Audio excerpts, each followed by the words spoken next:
Howdy, welcome to another Subpar Automotive new build slash series video. I've got another project reveal for you here. Like the last two, it's also blue. Other similarities, not the same amount of cylinders, smaller capacity, everything else, less or more wheels. I think that's about it. So I'll show you the new thing and then we'll talk a little bit about it. Sometimes you gotta pray for a victory. Yeah, I'm overzealous when I'm thinking about the cash flow. I never had no handouts, just came natural. I've been testing so much, all these wrestlers nice. All these different situations that I've been through. I seen pain trying to creep in through the window, but now I'm sliding through the hood in a Benzo. You gotta separate yourself just to elevate. I keep some drink in my cup to see through the hate. Sometimes on the road to glory you gotta press the brakes. I got a lesson plan for all my past mistakes. I swear I'm proud of all my best and my worst days. Proud of all my feet when I touch the ground. Alright, so what you're looking at here is a 2015 Yamaha R3. This one has been obviously converted into a race slash track bike. Just walk you through a little bit of the features of the bike. So it obviously has full race fairings, get rid of all the lights, everything not needed on a racetrack. Full crash protection that's needed for basically any racing series out there. Aftermarket clutch and brake lines, brake levers. Has Öhlins cartridges in the front, Öhlins shock in the rear, full Akrapovic exhaust. It's got a piggyback ECU, a power commander for tuning. Pretty basic, that's sort of the most you can do to these bikes for most Supersport 300 racing.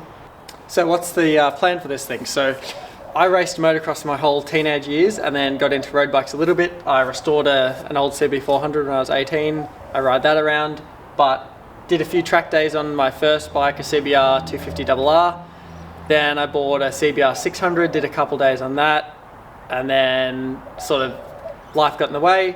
So that was about 4 years ago, so I haven't been on track on a bike in a very long time. The plan for this is to just take it out, get back into it a few track days, get started in some club level Supersport 300 racing, and then see how it goes, see if we could progress to the state level stuff.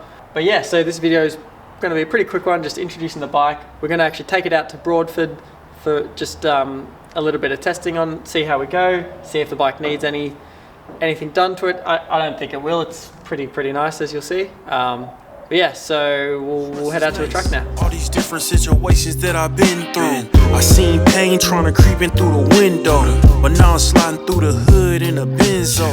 You gotta separate. Alright, hey guys, it's Kitnard Fanning here. Don't have Powderfinger with me because we broke up, unfortunately. Just on the way to Broadford currently. The sky's looking pretty schmick. Just for the first test day on the R3. I'm still pretty sick from when I was really sick at the start of this week, so let's hope I've still got that endurance. We're going to take it pretty easy today because I have not been on a bike on a track in a very long time, and even then not that many times, and it's also a new bike. I've got the suspension set up as best as I can in the shed. Got the preload settings and the sag settings all dialed, but might have to play with some clickers and stuff today, depending on if I am even good enough to feel what that feels like. Also, the tyres on it are somewhat questionable. They're Pirelli Supercorsa SCs, I think like SC1 on the front, maybe SC2 on the rear.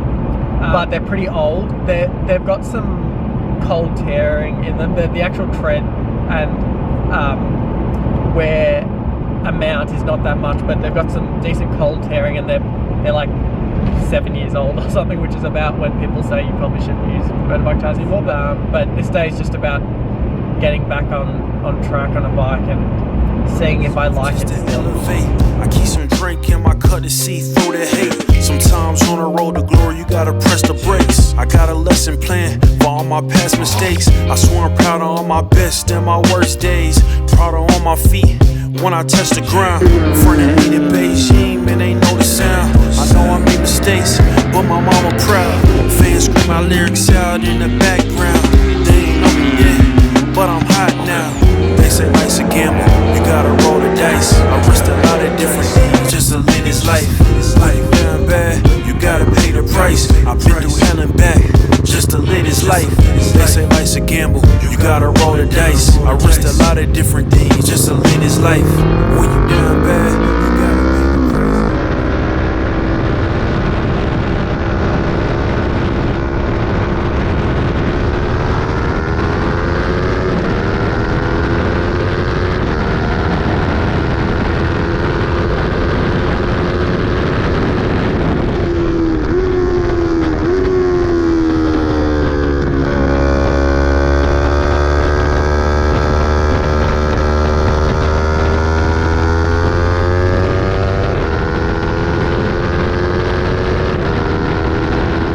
back in for my first session. As you can see, I took it pretty nice and easy. The bike has a weird flat spot in the throttle, but oh well, let's not worry about that.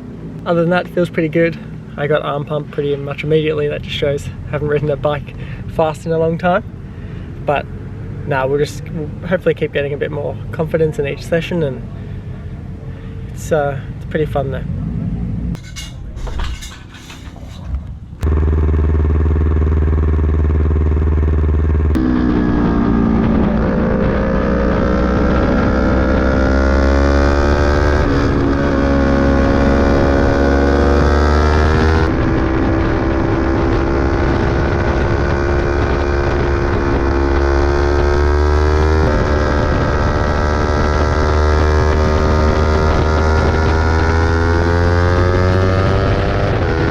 Alright, so second session went really well.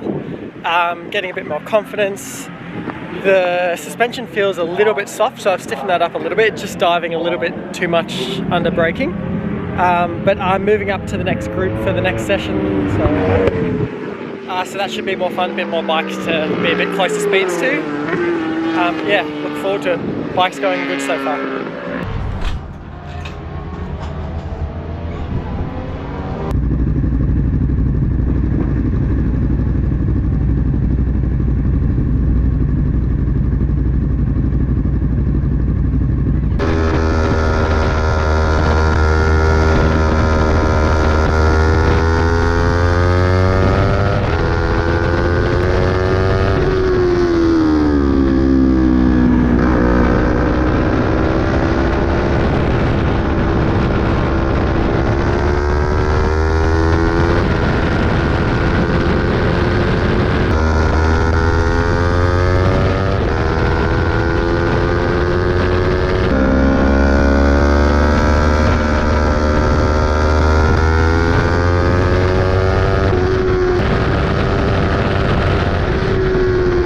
Forgot most about riding a bike on track is like how little you can actually feel the bike through all your super hefty gear.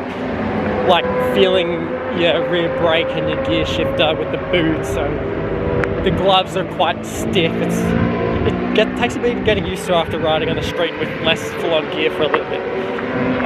Just an interesting thought.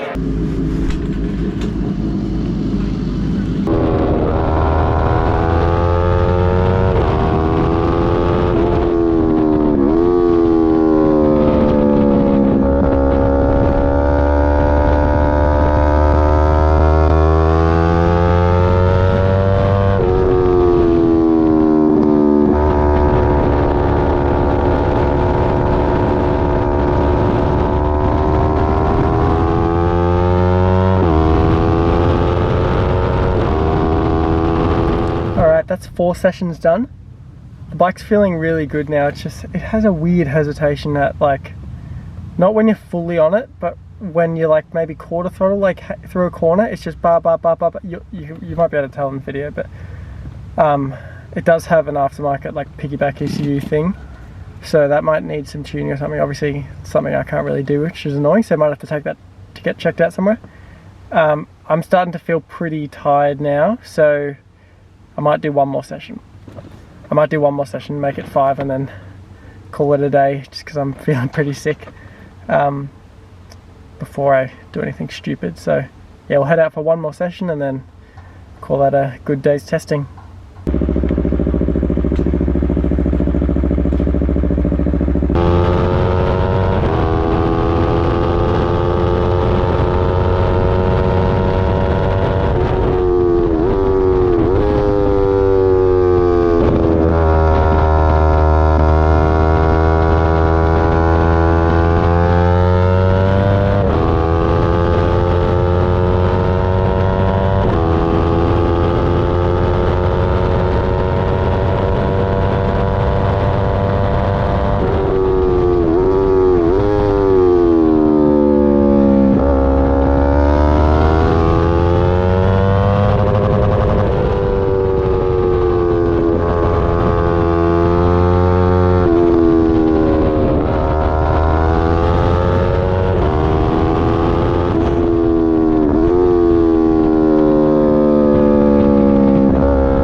day of testing on the R3 all done. Someone's just had a crash, so they're not doing the last session anyway. But I was going to leave a bit early anyway because I was tired. But keeping on 2 wheels for the first day back in a long time is always a good thing. So got some little changes to the bike to get made. Probably take it to a dyno tuner to get that little flat spot checked out and get the power commander tuned properly. But yeah, pretty keen already to get the thing back on track. So thanks for watching. It's a gamble, you gotta roll the dice. I risked a lot of different things just to live this life. When you down bad, you gotta pay the price. I've been through hell and back just to live this life. What's a life without sacrifice? Sometimes you gotta thank God and just roll the dice. Pacino.